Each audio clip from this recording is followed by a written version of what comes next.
नमस्कार जय जगन्नाथ। आज हूँ मार्च 20 पखाल दिवस।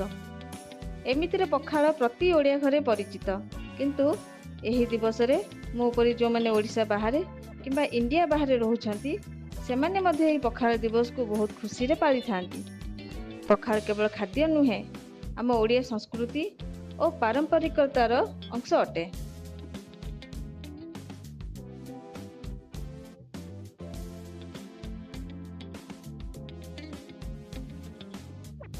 छुंक पखाल सहित विभिन्न प्रकार साइड डिश बना जाई था यही दिन रे।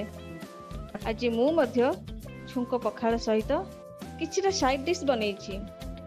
सेथिरो प्रथमटा हैला आलू भर्ता, ता छड़ा फिश फ्राए, मेथी साग भजा, मसला दिया छुई आलू भजा, टमाटो भजा, बैगण भजा एवं मसला दिया कलरा भजा मध्य मु भाजिछि।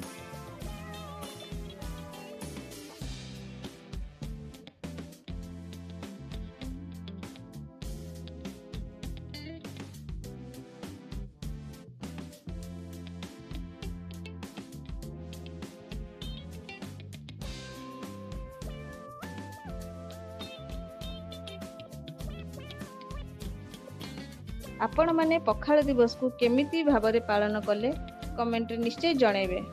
जय जगन्नाथ।